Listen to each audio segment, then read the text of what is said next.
오늘 주신 하나님의 말씀은 창세기 17장 1절부터 10절까지의 말씀입니다. 한 절씩 교독하도록 하겠습니다. 아브라함이 99세 때에 여호와께서 아브라함에게 나타나서 그에게 이르시되 나는 전능한 하나님이라 너는 내 앞에서 행하여 완전하라.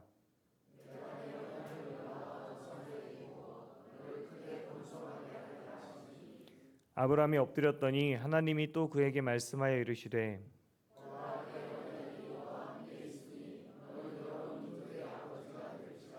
이제 후로는 내 이름을 아브라함이라 하지 아니하고 아브라함이라 하리니 이는 내가 너를 여러 민족의 아버지가 되게 함이니라.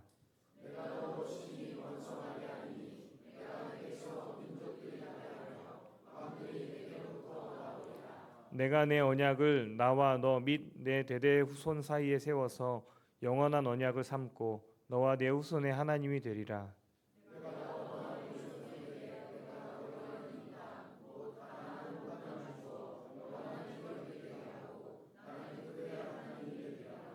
하나님이 또 아브라함에게 이르시되 그런즉 너는 내 언약을 지키고 내 후손도 대대로 지키라. 너희 중 남자는 다 할례를 받으라. 이것이 나와 너희와 너희 후손 사이에 지킬 내 언약이니라. 아멘. 하나님의 말씀입니다. 아브라함에 관한 말씀을 계속 나누고 있습니다. 믿음의 조상이죠. 늘 아브라함과 같은 믿음을 가졌으면 좋겠다. 이런 삶을 이렇게 살아오게 되었는데 실제 아브라함의 인생을 저희가 말씀을 통해서 계속 돌아보고 있는데 참 아브라함이 믿음이 있는 것도 있지만 그 아브라함의 모습 가운데서 저런 사람이 어떻게 믿음의 조상이라고 말할 수 있을까 할 정도의 부족함들을 갖고 있는 것들을 살펴보았습니다.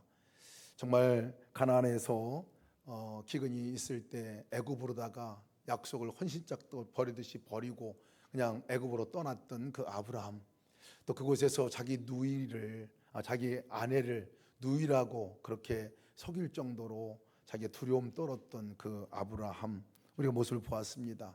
그렇게 약속을 해주시고 하늘의 별까지 보여주시고 내가 너에게 자손을 허락해 줄 것이라고 약속하셨는데 하갈 아내 여종의 몸에서 이제 아이를 얻으려고 했던 그 아브라함의 모습도 보았습니다.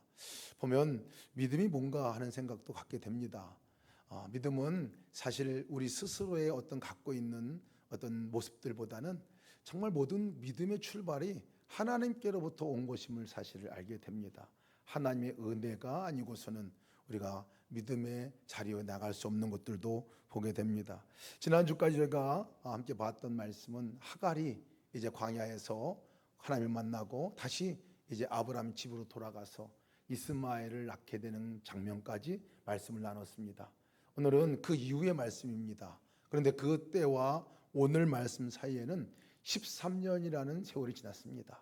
13년이 지난 후에 이스마엘이 탄생하고 이스마엘과 함께한 13년 세월 후에 하나님께서 오늘 아브라함에게 나타나서 말씀하시는 내용이 오늘 본문의 말씀이에요. 1절 말씀 보면 아브라함이 99세 때 여호와께서 아브라함에게 나타나서 그에게 이르시되 나는 전능한 하나님이라 너는 내 앞에서 행하여 완전하라 라고 말씀을 하십니다. 긴 기간 동안에 성경에는 어디에도 하나님이 아브라함과 대화를 했다거나 하나님과 아브라함이 관계를 가졌다는 기록이 없습니다. 아무 기록이 없어요. 14년이 그냥 지나가 버리고 말았습니다. 아마도 이 아브라함이 하나님과의 관계보다는 이제 막 태어난 그 종의 종에게서 난 그 이스마엘이 얼마나 귀여웠을까 싶기도 합니다. 그래서 그 아이를 바라보고 하나님과의 관계는 멀어진 이 아브라함의 모습 때문에 그런 것이라 여겨집니다. 아브라함의 모습은 여전히 사실 하나님과의 가까워 있는 모습은 아닙니다. 여전히 아브라함은 하나님께서 자기의 몸에서 자식을 줄 거라고 믿지 않고 있는 상황입니다. 이런 상황에서 하나님께서 아브라함에게 나타나셨어요. 나타나셔서 하나님께서 말씀하신 것이 나는 전능한 하나님이라 라고 얘기하시면서 아브라함에게 하시는 말씀이 너는 내 앞에서 행하여 완전하라 라고 그렇게 말씀하고 계십니다. 저는 이 말씀을 처음 들을 때 마치 하나님께서 아브라함에게 나타나셔서 내가 전능한 하나님이야, 너 왜 그거 못 믿고 있느냐? 그리고 너 이제 똑바로 살아라 하는 말씀으로 이 말씀이 들려졌습니다. 너는 내 앞에 행하여 온전하라 라고 말씀하는 말씀이걸로요. 개역 성경에 보면, 이전 성경에 보면 더 심하게 표현을 하고 있습니다. 행이 완전해서 온전하라. 완전 하나도 힘든데 온전까지 덧붙여가지고 완전해야 하고 온전해야 해 라는 말씀으로 들렸어요. 그래서 이 말씀이 부담이 되었습니다. 어떻게 그럴 수 있어? 처음에는 믿음의 사람은 그런 거 아니야? 그렇게 완전한 사람, 온전한 사람이 믿음의 사람이다 라고 여겨졌습니다. 그리고 그 이후에 아브라함은 그런 삶을 살았겠거니 그렇기 때문에 믿음의 조상이라고 일컬었지 라고 생각을 했는데, 사실 말씀을 보니까요, 큰 오해 가운데 하나였습니다. 하나님께서 아브라함에게 나타나서 너 실수하고 너 믿지 못하고 살고 있고 너 사람들에게도 제대로 하지 못하고 있는 너 똑바로 살아라 이제, 그런 책망의 말씀이 아니라는 거예요. 이 말씀은 다시 되돌아보고 원뜻을 찾아보면 이렇게 표현이 되어 있습니다. 너는 내 앞에서 걸어라. 그러면 네가 완전해질 것이다 하는 말씀이에요. 어감이 다르죠? 너는 행이 완전하여 온전하라, 이 말씀과는 전혀 다른 말씀이에요. 하나님의 간절한 소망이 담겨져 있는 말씀입니다. 하나님의 그 간절한 마음의 소원이, 아브라함을 향한 이 간절한 소원이 담겨져 있는 말씀이에요. 너는 내 앞에서 걸어, 내 앞에 서 있어. 그러면 그것이 너가 완전하게 되는 길이야. 그것이 너가 온전해지는 길이야. 사실 하나님께서 방점을 찍는 것이 너 완전해야 돼, 온전해야 돼, 여기를 얘기하고자 하신 것이 아니에요. 아브라함에게 여전히 나는 부족한 사람이야, 나는 여전히 나는 한 말씀 믿어지지 않아, 여전히 하나님의 능력이 하나님 맞아? 이런 의심을 갖고 있는 아브라함이에요. 스스로가 얼마나 찔리고 얼마나 하나님 앞에 죄송한 마음들이 있었을까 싶기도 합니다. 근데 그런 아브라함에게 너 똑바로 해 이렇게 말씀하신 게 아니라, 아브라함아 너 내 앞에 걸어, 내 앞에 걸어, 내 앞에서 걸어. 그것이 네가 완전해지는 길이야. 하나님께서는 지금 이렇게 말씀하고 있는 거예요. 아마도 13년 동안 하나님께서 아브라함을 찾아가지 않았을까? 여러분, 저는 처음에 이 13년 동안 하나님이 아브라함에게 침묵하셨다 생각을 했어요. 가시지 않았다 생각했습니다. 그리고 13년 후에 찾아간 거라 생각을 했어요. 근데 그게 아닙니다. 하나님께서는 아브라함을 끝없이 찾아가셨습니다. 끝없이 찾아가셔서 아브라함에게 초청도 하고 얘기도 했을 것 같습니다. 근데 문제는 뭐냐면, 아브라함에게 하나님이 가 계시고 말씀하셨지만 아브라함이 13년 동안은 알아듣지 못한 거예요. 아브라함의 귀가 닫혀 있었던 거예요. 아브라함의 눈이 닫혀 있었던 거예요. 함께 계시지만 계시지 않은 것 같이 그저 이 이스마엘을 바라보고, 이스마엘 자기의 방법대로 자기의 계획대로 그렇게 얻었던 그 이스마엘을 바라보고 살아가는 그 온통 관심이 거기에 가 있던 아브라함에게 있어서는 하나님이 와 계셔도 말씀하셔도 듣지 못하고 있었던 거죠. 보지도 못하고 있었던 거죠. 그러니 하나님의 애절한 마음이 뭐냐면, 아브라함아 나 네 앞에 있어. 그러니까 너 내 앞에서 걸어. 나 네 앞에 있어. 나 바라보고 걸어. 나 너와 함께 있어. 너 나와 함께 걸어. 그것이 온전한 길이야. 그것이 흠없는 삶으로 가는 길이야. 이렇게 말씀하신 거예요. 제가 이 말씀을 요즘에 손주가 생기고 나니까요 좀 이해가 됩니다. 이해가 되더라고요. 이해가 돼. 여러분, 손주가 재롱을 떨을까요? 할아버지가 재롱을 떨까요? 저는 손주가 재롱 떨 줄 알았어요. 와, 할아버지 재롱 엄청 떱니다. 제가 뭐 엄청 별 재롱을 다 떨어요. 애 하나 웃겨보려고, 시선 하나 딴 데 쳐다보고 있는 시선을 저한테 움직이게 하게 하려고 뭐 별짓을 다 합니다. 깍꿍도 해보고 세세트도 해보고 간지럼도 태워보고 막 그냥 그러다가 요즘에 최근에 들어서 비밀 방법을 알아냈습니다. 뭐냐면요, 나비야 나비야, 노래 부르면 그냥 쳐다봐요. 그리고 까르르 웃더라고요. 야, 얼마나 행복한지 모릅니다. 그냥 한 번만 쳐다봐도, 게다가 쳐다볼 뿐만 아니라 우소까지 주면 완전히 이거는 그냥 정신없는 거예요. 정신없는 거예요. 활짝 웃어주고 그냥 바라만 봐주는 것이 얼마나 행복한 일인지 몰라요. 하나님의 마음이 그렇지 않겠다 싶습니다. 사랑하는 자가 한 번만 바라봐주고 그렇게 살아가야 되는데 바라봐주도 않아요. 같이 있는데도 쳐다보지 않아요. 아는 체도 하지 않아요. 그러니 아브라함에게 나타나서 하나님께 말씀하신 거, 너 내 앞에 좀 걸어보자. 계속 그가 어디 앞에서 걸었어요? 이스마엘 앞에서 걸었어요. 다른 사람들 앞에서 걸었어요. 다른 거 쳐다보고 걸었어요. 아브라함이 그런 거예요. 여러분, 이 손주에게 뭔 얘기를 하겠습니까? 똥 싸지 마라. 오줌 싸지 마라. 자세 똑바로 해라. 눈 똑바로 떠라. 나 바라봐야 돼. 이렇게 하겠습니까? 뭐 요구할 게 없어요. 그냥 단 한 가지, 바라만 맞아도 좋겠다는 거. 바라만 줘도 좋겠다. 이것이 사랑하는 사람들을 향한 사랑하는 자의 간절한 소망 아닙니까? 여러분, 우리가 어떻게 죄를 안 짓고 살 수 있습니까? 어떻게 우리가 흠 없는 사람으로 살 수 있을까요? 여러분, 하나님께서 그것도 원하시겠죠. 그렇죠. 흠 없이 완전한 사람으로 살아가는 거, 그것도 원하시겠죠. 그러나 그것이 어떻게 이루어지냐는 거예요.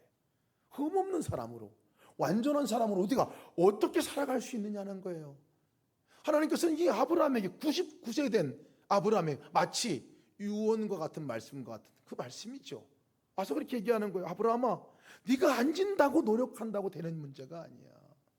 네가 거기서 벗어나려고 그렇게 애쓴다고 되는 문제가 아니야. 흠 없게 하려고 그렇게 애쓰고 힘쓴다고 되는 문제가 아니야.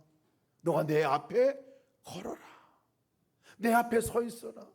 내 앞에서 나를 바라봐. 그러면 그것이 너가 그것으로부터 자유하는 길이야. 죄로부터 너가 승리하는 길이야. 너가 온전해지는 길이야. 내 삶이 온전한 삶으로 나가는 길이야 하고 지금 하나님께서 말씀하고 있는 거예요. 히브리어 원문으로 보면 뭐라고 말하냐면 내 얼굴 앞에서 계속 걸어라 라고 얘기하세요. 내 얼굴 앞에서 계속 걸어, 계속 살아, 계속 함께 가. 여러분, 예수님과 동행하는 삶, 이것이 우리가 살 길입니다. 이것이 승리하는 길입니다. 그것이 하나님을 기쁘게 하는 길입니다. 여러분, 하나님을 기쁘게 하는 것, 우리가 기도할 때마다 또 우리의 고백함마다 성도라면 그런 고백을 하죠. 하나님을 기쁘게 하고 싶어요. 하나님을 기쁘게 해드리고 싶어요. 그래서 여러분, 열심히 많이 하지 않습니까? 그런데 무엇이 가장 기쁘게 해드리는 거냐? 그것은 여러분, 우리가 시선을 그분 앞에 눈맞춤을 하는 거예요. 그분을 바라보는 거죠. 그것이 가장 기쁘게 우리가 드릴 예배입니다. 그것이 가장 기쁘게 드릴 예배이지요. 아브라함이 사실은 이때도 여전히 부족한 아브라함입니다. 여전히 하나님과 친밀한 교제가 일어나지 않는 상황이기도 합니다. 여전히 관심을 딴 데 두고 있는 아브라함입니다. 여전히 언약을 믿지 않고 있는 아브라함인데요, 이 말씀을 하시고 나서 하나님 그 다음에 축복의 말씀을 쏟아 부어 놓으세요. 자격이 없어 보이는데 아브라함이 준비도 안 된 것 같은데 축복의 말씀을 쏟아붓는데 어떤 말씀이냐? 2절부터 쭉 7절 8절까지 말씀하는 말씀이요, 너를 크게 내가 번성해 줄 것이다. 크게 번성케 할 거야. 너는 여러 민족의 아버지가 되게 해줄 거야. 그리고 네 이름을 아브람이라고 하지 말고 아브라함이라고 바꿔라. 왜? 여러 민족의 아버지가 되게 할 거니까. 내게서 민족들이 나고 왕들이 너에게서부터 나올 거야. 너와 내 후손을 내가 축복해 줄 거야. 너와 내 후손도 너와 같이 축복의 통로로 만들어 줄 거야. 이렇게 약속을 해 주십니다. 땅 또한 너에게 기업이 되어서 너에게 줄 것이다 라고 말씀을 하시죠. 여러분, 이것은 그때 아브라함의 상태가 좋아서가 아닙니다. 언약이라고 하는 것은요, 약속은 쌍방간에 서로가 지켜야 하는 것이 약속이잖아요. 언약은 일방적으로 내가 그렇게 하겠다 하는 약속입니다. 언약이에요. 그래서 우리는 하나님께서 우리와 맺은 것을 언약이라고 말합니다. 하나님께서 우리를 불러주신 거예요. 하나님께서 우리를 선택하신 거예요. 하나님께서 우리를 축복해 주셨다 약속하신 거예요. 하나님께 나와 함께 계시게 했다고 약속하신 거예요. 우리의 어떠함에 상관없이 그렇게 하시겠다고 약속하셨어요. 나머지는 뭐예요? 언약하신 그분을 우리가 바라보고 그것을 믿고 따라가면 그 삶을 우리가 얻고 누리고 함께 살아갈 수 있지만, 적어도 그 앞에 가기 전까지는 누릴 수 없는 게 언약입니다. 그 언약을 우리가 하나님께서 허락하셨죠. 근데 이 많은 축복의 말씀도 있지만 오늘 우리가 주목해서 볼 것은 뭐냐면 아브라함의 이름을 바꿔주셨다는 거예요. 아브라함. 원래 아브라함의 이름은 아브람입니다. 존귀한 아버지라는 뜻이에요. 근데 바뀐 이름이 뭐냐면 아브라함입니다. 이것은 열국의 많은 무리들의 아버지라는 뜻이에요. 그러니까 하나님께서는 아브라함에게 한 단계 업보전된 축복의 말씀을 해주시는 거예요. 아브라함아, 너 아버지다. 그래, 존귀한 아버지 맞아. 너 복 자체가 되는 사람 맞아. 그런데 이제부터 너는 이제 너 혼자 복을 누리는 사람이 아니라 열국의 복을 나누는 사람이 되게 할 것이다 라는 것입니다. 이름을 바꾼 거예요. 그러니까 다른 사람들이 아브라함의 이름을 부를 때 아브라함, 그래 뭐야? 열국의 아버지야. 아브라함, 그럼 열국의 아버지인 거예요. 많은 사람들이 아버지인 거예요. 이 이름 뜻이, 내가 이름 부를 때 우리 김공명 집사님 부르잖아요. 근데 열국의 아버지 이렇게 부른다는 거예요. 열국의 아버지. 들을 때마다 자기 존재가, 나는 혼자 복을 누릴 사람이 아니라 다른 사람에게 나눌 사람. 여전히 아브라함이 부족한 사람인데도 하나님께서는 그 이름을 순간에 바꿔주십니다. 너가 나와 함께 동행하고 나와 함께 걷고 나와 함께 바라보고 내 앞에서 걷는 그 삶을 사는 너, 이제 그렇게 될 거야 라고 말씀을 하신 거예요. 아예 그렇게 될 사람으로 여기고 이름을 바꿔주신다니까요. 여러분, 사라도 마찬가지입니다. 사례는 나의 공주라는 뜻이에요. 나의 공주. 아브라함의 공주죠. 나의 공주. 한 사람의 아름다운 여인이었습니다. 그런데 사라라는 뜻은 뭐냐면 열국의 어머니예요. 많은 사람들의 공주예요. 많은 사람들의 어머니가 되겠다고 그렇게 바꿔주신 거예요. 여러분, 성도가 그렇습니다. 성도의 이름은 바로 혼자 복을 누리는 사람뿐만 아니라 그 복을 나누는 사람이 성도다라는 것이에요. 우리 전순아 성도님 오늘 이제 세례받은 교인으로 하나님의 자녀가 됐습니다. 그러면 자녀가 된 순간 나도 복을 받지만 이제는 내가 그 복을 나누는 사람이 되었다라는 것을 말하고 있습니다. 그런데 이 이름을 보니까요, 이 이름의 뜻 안에 보면 이 단어가 다릅니다. 아브람이라는 단어와 아브라함이라는 단어와 차이 나는 게 뭐예요? 뭔가 함이 들어갔잖아요. 이게 히브리어로다가 루아흐라는 흐라는 단어가 들어간 거예요. 아브람과 아브라함은 그 이름 안에 루아흐, 하나님이라는 뜻입니다. 하나님이라는 뜻을 아예 이름 안에 넣어준 거예요.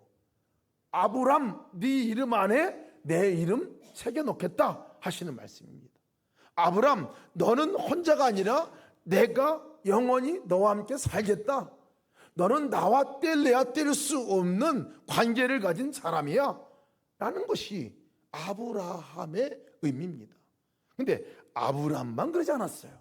아브라함으로 바꾸는, 아브라함만 이름 바꾼 게 아니었어요. 사라도 영어로 보면 사라이라고 표현합니다. 그것을 너도 이름 바꿔주겠다 해서 어떻게 바꿔주셨냐면 사라 영어로 뒤에 H가 붙은 사라라고 바꾸라라고 얘기하셨어요. 동일한 거죠. 그 이름 안에 하나님의 이름을 새겨 넣으신 거예요. 그래서 성도라는 것은 바로 이런 존재라는 것을 말씀해 주고 있는 거예요. 우리 이름 안에 누구의 이름 새겨주신 거예요? 하나님의 이름 루아흐, 영이잖아요. 그 영이신 하나님이 이름 안에 새겨준 것과 같이 영이신 하나님이 우리 마음 안에, 우리 삶 안에 함께 계신다는 것입니다. 그럼 믿으십니까? 그분이 우리와 함께 계신 거예요. 그분이 우리와 함께 계신 것이 얼마나 놀라운 복인지 모릅니다. 가장 큰 복이죠. 가장 큰 복이죠. 근데 그 하나님께서 그럼 내가 누군지 아냐? 하고 소개를 하십니다. 나 전능한 하나님이야. 나는 전능하신 하나님이라. 너가 내 앞에서 이제 걸으라 라고 말씀하시는 말씀. 하나님께서 아브라함에게 13년 만에 나타나셔서 나는 전능한 하나님이야 라고 얘기합니다. 사실 저는 이 말씀을 들을 때 전능한 하나님 그러면 조금 좀 거리감 있지 않아요? 거리감 있게 느껴졌어요. 너무 힘은 세고 뭐가 좀 능력이 있으시고 불가능을 가능케 하고 무에서 유를 창조하고 천지를 창조하신 하나님, 그 하나님이 나 하나님이야 라고 얘기를 하지만 한 번 정도 이렇게 오셨다 가시면 좋고 뭐 여러 번 오시기는 좀 불편한 뭐 이런 생각이 좀 들었던 거리감 있는 단어기도 했습니다. 사실 배경은 있습니다. 아브라함에게 하나님께서 나는 전능한 하나님이다라고 얘기할 때는 아브라함이 믿지 못하니까, 정말 자기 사라에게서 그 씨가 나올 것을 믿지 못하니까, 믿지 못하냐? 나 전능한 하나님, 모든 것을 능치 못한 것이 없는 하나님이야 라고 본인을 소개하는 거예요. 사라에게서 이제 아기가 낳게 할 거야, 민족을 이루게 할 거야. 왜? 내가 전능한 하나님이니까. 여러분, 우리와 함께 계신, 우리 이름 가운데 새겨주시고 삶 가운데 찾아오신 하나님이 전능한 하나님인 것을 믿으시길 축복합니다. 근데 이 단어 가운데서요, 전능한 하나님을 엘 샤다이라고 합니다. 엘은 하나님이라는 뜻이고요, 샤다이는 전 능력 있다, 권능 있다 이런 뜻이에요. 첫 번째 뜻이 그겁니다. 근데 두 번째 뜻은 또 다릅니다. 두 번째 뜻은 샤다이라는 것은 아기에게 그 모유를 소유하는 어머니의 젖가슴이라는 의미가 담겨져 있습니다. 어머니의 젖가슴이라는 의미가 있어요. 엘 샤다이, 이 의미에는 끝없이 이 아이에게 젖을 물리고 자기의 모든 진액을 빼주고 자기의 영양분을, 자양분을 다 그 아이에게 수유하고 주는 이 엄마의 그 모습을 그리고 있다는 거예요.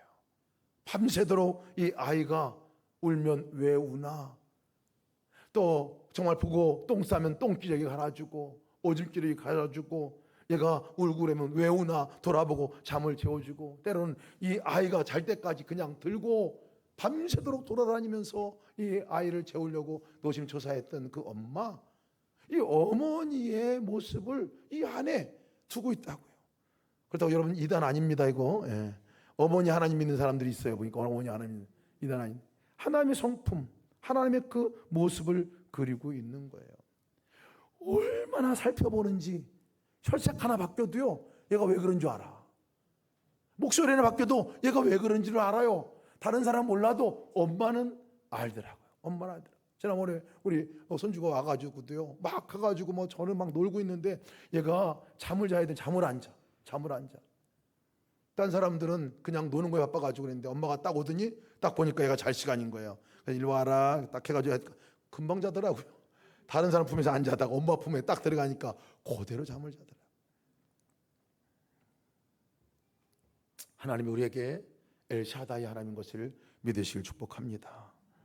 여인이 어찌 그 젖 먹는 자식을 잊겠으며 자기 태에서 난 아들을 긍휼히 여기지 않겠으며 자기 태에서 난 아들을 긍휼히 여기지 않겠느냐. 그들이 혹시 잊을지라도 나는 너를 잊지 아니하리라. 품에 품고 생명을 내놓는 사랑으로 사랑하셨기 때문에 그렇습니다. 오죽하면 그 아들을 우리를 위해서 생명을 내놓고 그 생명과 맞바꿔 우리를 얻느냐 말입니다. 그 하나님의 사랑이 바로 우리 가운데 이미 임하셨습니다. 우리 안에, 이름 안에, 우리 삶 안에 중심에 찾아오신 하나님은 그 하나님이신 거예요. 그 하나님을 믿으시기를 축복합니다. 아마 그 하나님의 사랑이 아니었다면 벌써 우리는 끝장날 사람들 아닙니까? 벌써. 제가 아브라함을 봐도 그래요. 아브라함 저 같았으면, 죄송합니다, 저 같았으면 아브라함 몇 번 끝장내도 끝장낼 사람이에요. 어떻게 아내를 누이라고 그 거짓말을 하냐고요. 자기 살자고 이 아내를 내놓냔 말이에요. 어떻게 하갈에게서 아이를 낳은 것뿐만 아니라 하갈을 그렇게 집안에서 내치고 죽음으로 내보느냐 말이에요. 이런 거 봐도요, 정말 도무지 안 되겠다 싶은 마음도 있는데요, 하나님은 한 번도 그것 가지고 그를 징계하거나 버리지 않으셨다. 우리도 마찬가지입니다. 하나님께 우리의 실수와 우리의 넘어짐과 어려움도 있고 우리가 자빠지기도 하고 때로는 우리가 넘어져서 절망하고 좌절하기도 하지만요, 한 번도 하나님 우리를 잊은 적도 없고 버린 적도 없고 포기한 적도 없고 언제나 찾아오셔서 우리와 함께 하시는 말씀이니 내 앞에 걸어라. 나와 함께 걷자. 나를 좀 바라봐라. 나와 함께 살아가자. 주님이 말씀하시지요. 여러분, 그 아닌가 한 주간 동안 또 평생 동안 동행하시는 삶을 사시기를 바랍니다. 바라보자고 하는 이유가 뭡니까? 동행은 바라봄으로 시작하잖아요. 주의 이름을 부르시자고 하는 이유가 뭡니까? 다시 시작해 봅시다. 아침에 일어나자마자, 눈 뜨자마자 하나님, 눈 뜨자마자 예수님 하고 여러분 불러보시길 바랍니다. 부르는 순간이 바라봐지게 돼요. 사람을 만날 때 그냥 만나지 마세요. 만날 때 꼭 기억해 보세요. 예수님, 하나님, 성령님, 내가 정말 부를 수 있는 그 호칭을 불러보고 하나님 내가 어떻게 할까요? 한 번만이라도 여러분 그 순간을 맞이하면 만남이 달라졌잖아요. 그리고 앞으로 달라질 겁니다. 일할 때 일 현장 가운데서도 마찬가지예요. 시작할 때 예수님, 하나님, 성령님 우리가 부를 때에 그 부름이 내가 주님을 바라보게 되고 주님이 함께 계신 것이 느껴지게 되고 그 주님이 내 안에 그렇게 묻고 나가게 되면 꼭 말씀하시잖아요. 뭔가 느끼게 하시잖아요. 생각나게 하시잖아요. 그러면 한번 따라해 보는 거예요. 그 걸음을 순종이라고 말하죠. 한번 순종의 걸음으로 나가보면 그러고 나면 달라져요. 뭔가 다른 것을 우리가 보게 됩니다. 말씀으로 우리가 함께 외우고 읽고 묵상하고 말씀을 안에 넣어두면요, 생각과 마음 안에 다른 많은 것들이 챙겨져 있지만 말씀을 하나 외워봐요. 말씀 하나 읽어봐요. 그럼 그 말씀이 나를 붙들어요. 내 생각을 그 걸음으로 이끌어갑니다. 나의 사랑, 나의 어여쁜 자야, 일어나 함께 가자. 이 말씀 하나만 외워도 그냥 그렇지, 주님이 나의 사랑이지, 나의 어여쁜, 내가 주님의 어여쁜 자지, 주님이 함께 가자고 말씀 안에 여기 계시네, 바로 인식이 됩니다. 말씀이 우리를 끌고 갑니다. 여러분, 찬양 좋아하시는 분들 또 찬양 함께 불러보세요. 찬양을 한 곡도 부르잖아요. 한 소절만 불러도요 이상합니다. 그렇게 마음에 다른 생각이 복잡하다가도 찬양을 부르게 되면, 시작하게 되면 내 마음의 방향성이 바뀌어지게 됩니다. 방향이 주님께로 향하게 됩니다. 마음이 거기로 가게 됩니다. 그러면 내 마음에 그렇게 불안했던 것들도 왜 평안해집니까? 주님의 임재가 느껴지고 그 가운데 가니까 그렇습니다. 우리가 동행일기를 매일 쓰자 하는 것은 단 한 가지 이유예요. 그것이 우리가 흠없이 사는 길, 그것이 온전한 길로 가는 길이기 때문에, 하나님 앞에 하나님의 복된 삶, 그 실제로 살아갈 수 있는 길이기 때문에 그렇습니다. 매일 저녁마다 한 번이라도 점검해 보면 달라지잖아요. 우리 이현지 집사님 오늘 고백하셨는데 한 번이라도 점검해 보면 뭔가 달라져요. 그 순간 달라져. 잊고지냈던 하나님이 생각난단 말이에요. 그 삶의 걸음으로 나가시기를 주의로 축복합니다.